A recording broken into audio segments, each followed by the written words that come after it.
Good morning, everyone. Welcome to another lecture of vertebrate biology. इसमें हम अध्ययन करते हैं कशेरुकी प्राणियों के बारे में। इस सीक्वेंस में हमारा अभी जो टॉपिक चल रहा है वो है हार्डमानिया की लाइफ साइकिल या हार्डमानिया का जीवन चक्र। इस संदर्भ में आज जो टॉपिक हम डिस्कस करेंगे वो है डाइजेस्टिव सिस्टम ऑफ हार्डमानिया का पाचन तंत्र। सबसे पहले ये आपको डायग्राम दिख रहा है। हम हार्डमानिया का जो एक्सटर्नल कैरेक्टरिस्टिक्स है वो ऑलरेडी उसकी मॉर्फोलॉजी को इससे लास्ट लेक्चर में देख चुके हैं।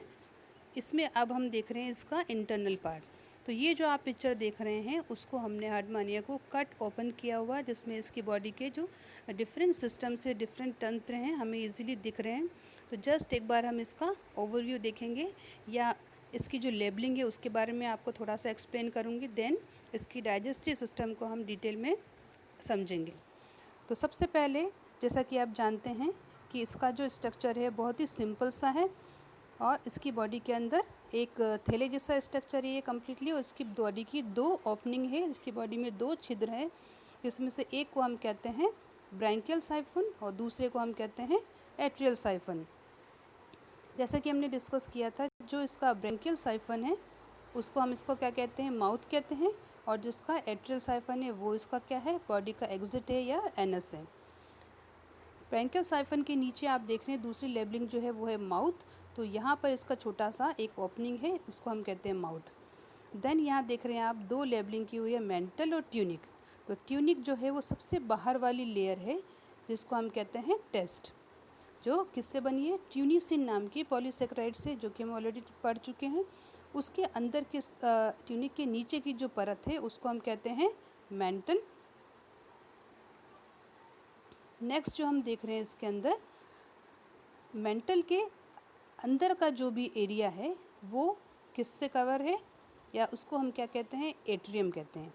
इस बात को आप समझें कि इसकी बॉडी की जो सबसे आउटर लेयर हो गई टेस्ट या ट्यूनिक, उसके अंदर क्या है उसका मेंटल, और मेंटल के अंदर एक पूरी बॉडी के अंदर एक कैविटी होती है, जैसे हमारे अंदर कैविटी जिसको हम कहते हैं सीलोम। तो इसके अंदर इस टाइप के एनिमल में जो सीलोम है वो हाईली रिड्यूस हो गई है और उसका रूप इसमें किसने ले लिया, एट्रियम ने। तो एट्रियम एक तरह से इसकी बॉडी की कैविटी है। तो अब जो बॉडी कैविटी है इसकी मेंटल के अंदर वो है एक तरह से एट्रियम, और एट्रियम के अंदर क्या पाया जा रहा है, एक फेरेंजियल बास्केट। ये आप देख रहे हैं कि ये है फेरेंजियल बास्केट। कौन सा एरिया, ये पूरा जो इसकी फेरिंग्स है, फेरिंग्स मतलब जनरली जहाँ पे गिल्स पाई जाती है, जब श्वसन में जो हेल्प करती है। तो यहाँ पे एक थैले जैसा स्ट्रक्चर ये आपको पूरा दिख रहा है, उसको हम क्या कह रहे हैं, फेरेंजियल बास्केट। नेक्स्ट अगर हम देखें तो यहाँ से इसका बॉटम में हम देख सकते हैं इसका वेसल है, इसका हार्ट है, डॉर्सल वेसल है, दूसरा इसकी स्टोमक हमें यहाँ दिख रही है, दिस वन। देन इसकी ओवरी और टेस्टिस यानी कि रिप्रोडक्टिव पार्ट इसकी बॉडी का क्या है, उसके बॉटम में। दूसरा आप देख रहे हैं कि जो भी ये फेरेंजियल बास्केट है उसके अंदर कई सारे रोज़ में छोटे छोटे होल्स दिखाई दे रहे हैं, छिद्र दिखाई दे रहे हैं, उसको हम क्या कहते हैं, स्टिग्मेटा और फेरेंजियल स्लिट्स। ये एक्चुअली छोटे छोटे क्या हैं इसके अंदर, फेरिंग्स के अंदर इसके होल्स हैं। नेक्स्ट आप देख रहे हैं कि यहाँ से जो स्टोमक है हमारा, इसका आमाशय, वो एक ट्यूब का रूप लेके कहाँ जा रहा है, बॉडी के बाहर की साइड जा रहा है। तो यहाँ पे हम देख रहे हैं इसका इंटेस्टाइन है, देन इसके जेनाइटल डक्ट है, दो ट्यूब जा रही है, एक ट्यूब कौन सी, इंटेस्टाइन है, दूसरी ट्यूब कौन सी, जेनाइटल डक्ट, और दो ओपनिंग हमें यहाँ दिख रही है। एक तो है जेनाइटल डक्ट यानी कि जितने भी इसके रिप्रोडक्टिव गैमेट्स से उसको बॉडी से बाहर भेजने के लिए, और दूसरा जो है एनस, जो कि बॉडी का एक्सक्रीटी या वेस्ट मटेरियल बॉडी से बाहर को भेजने में हेल्प करता है। तो ये आपका हो गया एक जनरल ओवरव्यू। इस डायग्राम में आप देख सकते हैं सोली क्या चीज़, इसका ओनली पाचन तंत्र कि वो किस तरह का है। इसमें हमने ऊपर का कवर या मेंटल इसका पूरा हटा दिया है, और जिस तरह से हम डिसेक्शन करते हैं इसका डिसेक्ट करके इसका डाइजेस्टिव सिस्टम को हमने पूरा फैला के इस तरह से दर्शाया जिससे हमें इसको समझने में आसानी रहे। तो यहाँ पे आप देख सकते हैं कि शुरुआत से डाइजेस्टिव सिस्टम कहाँ से कहाँ तक चल रहा है, हम उसकी अलग अलग पार्ट और इसकी डाइजेशन किस तरह से होता है, फूड फीडिंग, उसकी आगे लेक्चर में डिस्कस करेंगे। तो यहाँ से आप देख रहे हैं कि इसका जो ब्रैंकियल अपर्चर है फर्स्ट में वो एक ट्यूब से अंदर खुल रहा है। यहाँ पे क्या है दिख रहे हैं आपको, ब्रांचियल टेंटिकल्स है, ये वाला एरिया है। देन इसका जो फेरिंग से पूरा एक बास्केट लाइक से, उसके अंदर जितनी भी लाइन दिख रही है वो क्या दिख रही है आपको, ट्रांसफर ब्लड वेसल्स हैं। देन आप यहाँ देख रहे हैं कि छोटे छोटे छिद्र जो हमने देखे वो स्टिग्मेटा है, और ये आगे जाके कहाँ पे खुल रहा है, ईसोफेगस में। देन ईसोफेगस कंटिन्यू कर रही है कहाँ पर, हमारी स्टोमक के अंदर, स्टोमक कंटिन्यू कर रहा है इंटेस्टाइन में, और इंटेस्टाइन हमारा जाके रेक्टम से बॉडी के बाहर। तो ये देखा जाए तो ओवरव्यू इसका एक जनरल क्या है जो पाचन तंत्र है। इसमें आप देख रहे हैं यहाँ पे एक संरचना पाई जा रही है, इसको हम कहते हैं लीवर। जो लीवर क्या है, इसकी पाचन ग्रंथि। ना इसकी डिफरेंट पार्ट्स और इसकी मैकेनिज्म ऑफ डाइजेशन देखते हैं हम। किसी भी एनिमल का जब हम डाइजेस्टिव सिस्टम पढ़ते हैं तो उसकी डाइजेस्टिव सिस्टम को या पाचन तंत्र को हम दो पार्ट में विभाजित करते हैं। सबसे पहला होता है उसका एलिमेंट्री कैनाल, आहार नाल, और दूसरा होता है डाइजेस्टिव ग्लैंड्स या पाचन ग्रंथियाँ। तो यहाँ पे जो एलिमेंट्री कैनाल है वो कैसी है या उसके पार्ट क्या क्या हैं, सबसे पहले हम देख रहे हैं इसके माउथ है, बकल कैविटी है, फेरिंग्स है। देन फेरिंग्स के बाद आता है oesophagus, then stomach, intestine, rectum और एनस। यानी कि इसकी जो एलिमेंट्री कैनाल है वो कैसी है, कंप्लीट टाइप की। अब जब हम इसकी डाइजेस्टिव ग्लैंड्स या पाचन ग्रंथियों की बात करते हैं तो इसके अंदर क्या पाया जाती है, दो टाइप की डाइजेस्टिव ग्लैंड्स हैं। एक तो है लीवर जिसको हम कहते हैं यकृत, दूसरा है पाइलोरिक ग्लैंड। तो इसका फंक्शन क्या क्या है डाइजेस्टिव ग्लैंड्स का, वो नेक्स्ट हम देखेंगे आगे। और लीवर जो सिक्रेट करता है एंजाइम्स वो कौन कौन से हैं, एमाइलेज, प्रोटीज और लाइपेज। नेक्स्ट जो हार्डमानिया का खाने का तरीका कैसा है, तो हार्डमानिया क्या है, सीलियरी है या फिल्टर फीडर, या सीलिया के द्वारा ये खाने को अपनी बॉडी के अंदर लेता है, और फिल्टर फीडर का मतलब वो खाने को छान छान के ग्रहण करता है। ये जनरल बात हमने की इसमें जो डाइजेस्टिव सिस्टम के बारे में कि इसके कौन कौन से पार्ट है, डाइजेस्टिव ग्लैंड्स कौन सी है, वो आपको इससे पता चलता है। और दूसरी इंपॉर्टेंट बात इसने जो कही है कि माउथ के बाद जो मेन पार्ट या सबसे जो ज़्यादा या बड़ा पार्ट एलिमेंट्री कैनाल का जो कवर करता है वो क्या है, इसकी फेरिंग्स हैं। जो अभी हमने देखा कि एट्रियम के अंदर पूरी बॉडी को कवर किए हुए एक बैग लाइक स्ट्रक्चर है जिसमें कई सारे होल्स, छिद्र पाए जाते हैं जिसको हम स्टिग्मेटा कहते हैं। तो वो मेन रोल प्ले करता है, या सबसे बड़ा पार्ट डाइजेस्टिव सिस्टम का क्या है, फेरिंग्स है। नेक्स्ट आता है हमारे एलिमेंट्री कैनाल और उसके सारे पार्ट। तो सबसे पहला पार्ट हमने देखा है माउथ। माउथ हमने देख लिया कि माउथ किससे बनता है, जो इसका ब्रैंकियल अपर्चर है उससे बनता है। ब्रैंकियल है पाइप सा, तो उसकी टिप के ऊपर 4 लिप्स लाइक स्ट्रक्चर है, मतलब उसके लोब जैसे स्ट्रक्चर है या लिप्स बने हुए हैं। और वो आगे जाके अंदर किस में खुल रहा है, बॉडी के अंदर खुल रहा है। और एक बना रहा है साइफन लाइक स्ट्रक्चर जिसको हम कहते हैं ब्रांकियल साइफन। ब्रांकियल साइफन जो है, ब्रांकियल साइफन कहाँ कौन सा वाला पार्ट है, जो लोब है ब्रांकियल उसके अंदर की बात कर रहे हैं। तो उसके अंदर एक छोटी सी कैविटी है, और ये ब्रांकियल साइफन अंदर से किसके द्वारा कवर किया हुआ है, एक्टोडर्म जो हमारी लेयर होती है उसके द्वारा। और इसको हम स्टोमोडियम या बक्कल कैविटी भी कहते हैं। अब दूसरी इम्पोर्टेंट बात ये है कि जो ब्रांकियल साइफन का बेस है, बेस जो कि फर्दर फेरिंग्स में या बॉडी के अंदर ओपन हो रहा है, तो वहाँ पर क्या है, छोटे छोटे टेंटिकल्स नुमा संरचना पाई जाती है जो संख्या में कितनी है, 64। और ये किस में हेल्प करती है कि जो भी फूड आ रहा है या पानी के साथ फूड बॉडी के अंदर एंटर होता है तो उसके अंदर छोटे पार्टिकल को ये छान के बॉडी के अंदर आने देती है, और बाकी जो पार्टिकल से बड़े फूड है उसको बॉडी से एंटर नहीं मिलती है। तो ये क्या काम करता है, एक तरह से टेंटिकल छलनी का काम करता है। नेक्स्ट हमारा आता है टेंटिकल्स के नीचे के 2 एरिया है हमारे पास। जैसे ब्रैंकियल साइफन नीचे खुलता है तो उसके बाद नेक्स्ट जो एरिया आता है वो ब्रैंकियल जोन आता है। और ब्रैंकियल जोन को भी हम 2 पार्ट में डिवाइड करते हैं, प्री ब्रैंकियल जोन और ब्रैंकियल जोन। तो अब हमारा आया फेरिंग्स, यानी कि जो माउथ के जहाँ पे खुल रहा है वो क्या है, फेरिंग्स है। तो फेरिंग्स एक बहुत बड़ा पार्ट है जो पूरी बॉडी को कवर कर रहा है, उसको हम डिवाइड कर रहे हैं 2 एरिया के अंदर, प्री ब्रैंकियल जोन में और ब्रैंकियल जोन में। तो प्री ब्रैंकियल जोन जो है वो एक बहुत छोटा एरिया है, और इसके अंदर कोई भी फोल्ड नहीं है, कोई भी सीलिया नहीं पाया जा रहा है, और ना तो कोई स्टिग्मा है इसमें, और ना कोई गिल स्लिट है। और जो हमारा ब्रैंकियल सैक है, फेरिंग्स जिसको कहते हैं, तो वो मेन रोल प्ले करता है, और पूरी जो बॉडी की संरचना में मैक्सिमम जो पाया जा रहा है वो क्या है, फेरिंग्स। तो फेरिंग्स हमने देख लिया कि थैले जैसा स्ट्रक्चर है, इसके अंदर कई सारे छोटे छोटे होल्स हैं जिसको हम कहते हैं स्टिग्मेटा। उसके अंदर कई सारी ट्रांसफर वेसल्स पाई जाती है। जो ट्रांसफर वेसल्स है वो किस टाइप की है, 4 रोज़ में पाई जाती है। एक बार और आप इसकी इमेज को देख सकते हैं। अभी हम बात कर रहे हैं फेरिंग्स की।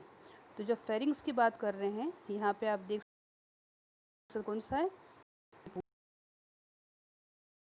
पूरा जोन। और ये छोटा सा एरिया कौन सा हो गया, प्री ब्रैंकियल जोन। तो इसमें आप देख रहे हैं कि किस तरह से 4 टाइप की ब्लड वेसल्स में पाई जा रही है। एक जो यहाँ से शुरू हो रही है, देन उसके नीचे से 2 और 3 और 4 टाइप की क्या मिल रही है यहाँ पे, ट्रांसवर्स ब्लड वेसल्स मिल रही हैं। नेक्स्ट जो हमारा आएगा इसमें, प्री ब्रैंकियल जोन के बाद हमारा नेक्स्ट जो है वो है ब्रैंकियल जोन, जिसका डायग्राम अभी हमने देखा। नेक्स्ट आ रहा है इसके अंदर 2 इम्पोर्टेंट चीज़ हम पढ़ेंगे। इसमें एक है डॉर्सल लेमिना और दूसरा है एंडोस्टाइल।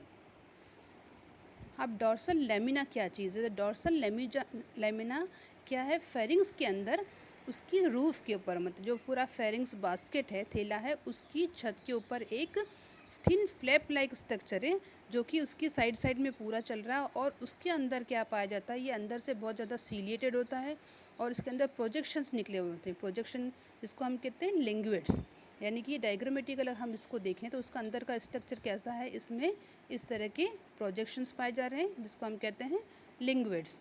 और ये किस में हेल्प करते हैं, खाने को पीछे की तरफ भेजने में।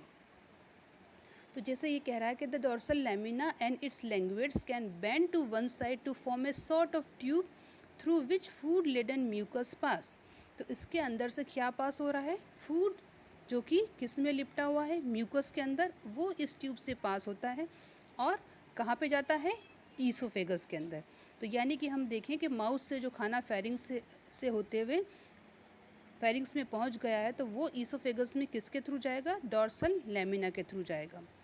नेक्स्ट हमारा आता है एंडोस्टाइल। तो एंडोस्टाइल जो है वो कहाँ मौजूद है, एंडोस्टाइल फेरिंग्स की फ्लोर पे मौजूद है। फ्लोर का मतलब फेरिंग्स की बॉटम में मौजूद है, इसको हम कहते हैं एंडोस्टाइल। तो एंडोस्टाइल जनरली क्या चीज़ है, होमोलोगस है, यानी कि समरूप है किसका, जो हायर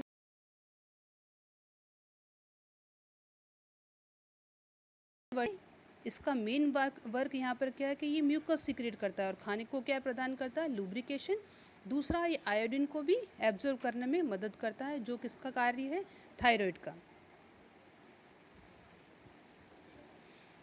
देन हमारा नेक्स्ट पार्ट आता है एलिमेंट्री कैनाल, जिसको हम कहते हैं ईसोफेगस। ईसोफेगस एक छोटी सी ट्यूब है जिसके अंदर सीलिया पाया जाता है, और जो फूड इसके पास कहाँ से आया है, डॉर्सल लेमिना से, उसको कहाँ भेजती है ईसोफेगस, अमाशय के अंदर या स्टोमक के अंदर।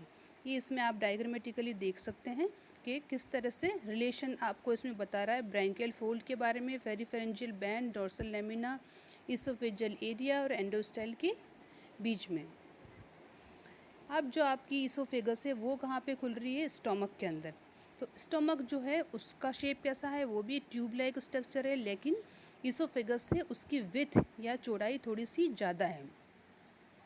और स्टोमक आगे जाके किस में खुल रही है, एक थिन वॉल स्ट्रक्चर है जिसको हम क्या कहते हैं, इंटेस्टाइन में। इंटेस्टाइन जो है वो यू शेप का स्ट्रक्चर बनाता है और आगे जाके किस में खुलता है, रेक्टम में खुलता है। और रेक्टम किस में खुलता है, एनस से। और एनस बॉडी के बाहर किससे खुलती है, एट्रियल साइफन से। तो ये हो गया हमारा कंप्लीट इसका डाइजेस्टिव सिस्टम या उसकी एलिमेंट्री कैनाल के बारे में। अब हम देखेंगे इसकी पाचन ग्रंथियाँ या डाइजेस्टिव ग्लैंड। तो सबसे पहले जो डाइजेस्टिव ग्लैंड इसको हेल्प करती है वो कौन सा है, लीवर है, यकृत है। तो लीवर एक डार्क कलर का स्ट्रक्चर इसके अंदर पाया जाता है, जैसा अभी हमने डायग्राम में देखा था, जिसके 2 लोब्स हैं। और इसमें जो लेफ्ट लोब है वो क्या है, बड़ा साइज़ का है। दूसरा, जो लीवर जो भी सिंथेसिस करता है, ये जो भी रस बनाता है उसको किसके अंदर डालता है? स्टोमक के अंदर। अमाशय के अंदर डालता है, किससे डालता है? बहुत सारी ट्यूब्यूल्स से, जिसके अंदर ब्लड साइनसेस पाए जाते हैं। ये लगभग कितनी होती है? 11 से 12, और अलग अलग रूप में लगती है। 11 से 12 हेपेटिक डक्ट सेपरेटली ओपन होती है स्टोमक के अंदर। यानी कि ये जो भी इसका जो रस है, पाचन रस है, डाइजेस्टिव जूस है या बाइल जूस है, वो किस में डाल रहा है? स्टोमक के अंदर। नेक्स्ट इम्पोर्टेंट बात है कि इसके अंदर कौन कौन से एंजाइम्स पाए जाते हैं। इसमें एमाइलेस हैं, प्रोटीज है, लाइपेस है। वो सारे एंजाइम इसके जूसेस में पाए जाते हैं, वो जो किस में हेल्प करते हैं? खाने के पाचन में या डाइजेशन में। दूसरी इम्पोर्टेंट बात कि जो लीवर है और स्टोमक है, उसके अंदर बहुत सारे हमें ग्रेन्यूल्स लाइक स्ट्रक्चर दिखते हैं, छोटी छोटी मोतियों जैसे, जो एक्चुअल में क्या है? इसका रिजर्व फूड मटेरियल है। और किससे बना है? वो स्टार्च से। ये हो गई हमारी जनरल संरचना हमने पढ़ ली। अब हम इसका मैकेनिज़्म देखेंगे कि ये खाना फूड क्या लेता है, फीडिंग कैसे खाता है और उसका पाचन कैसे करता है। तो इसका भोजन क्या है? तो जनरली हार्डमानिया माइक्रो ऑर्गेनिजम्स खाता है, जैसे कि प्रोटोजोन्स हैं, छोटे छोटे पीसेस हैं जो भी डेड एनिमल्स हैं उनके, जू प्लांक्टन्स है, और एल्गी, जो कैसी है? माइक्रोस्कोपिक साइज़ के हैं ये सारे और बहुत छोटे साइज़ के। तो इनको ये छान के अपनी बॉडी में लेता है। और खाने का तरीका क्या है? खाने का तरीका क्या है कि ये सीलियरी फीडिंग है। क्यों? क्योंकि ये सीडेंटरी हैबिट है, ये स्थानबद्ध प्राणी है। तो इसको खाने का तरीका क्या है? सीलिया के द्वारा। तो जैसे ये वाटर करंट से अपनी बॉडी के अंदर ये सीलिया को मूव करता है, हिलाता है, और पानी इसकी बॉडी के अंदर आता है, और साथ साथ में उसके अंदर क्या आता है? भोजन भी आता है। तो एक तरह से पूरा पानी ब्रैंकियल साइफन से इसकी बॉडी के अंदर एंटर होता है। देन वहाँ पे जो सीव लगी हुई है, छलनी टाइप स्ट्रक्चर है, उससे उसको छानता है। देन जो खाना है उसकी बॉडी में कहाँ जा रहा है? उसके फेरिंग्स के अंदर जा रहा है। फेरिंग्स के अंदर जाने के बाद वो फेरिंग्स की जो वॉल है, दीवार है, उसके ऊपर ये खाना क्या होता है? सेटल हो जाता है, चिपक जाता है। और वहाँ पर क्या होता है कि जो एंडोस्टाइल म्यूकस सीक्रेट कर रहा है वो उसके अंदर मिला दिया जाता है। तो म्यूकस के अंदर खाना लपेटने के बाद फिर ये कहाँ पे भेजते हैं? डॉर्सल लेमिना में।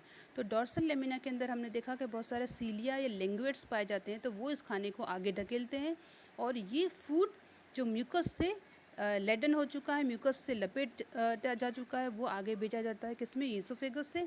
ईसोफेगस से वो कहाँ जाता है? स्टोमक में। तो स्टोमक में फिर जाके इसका क्या होता है?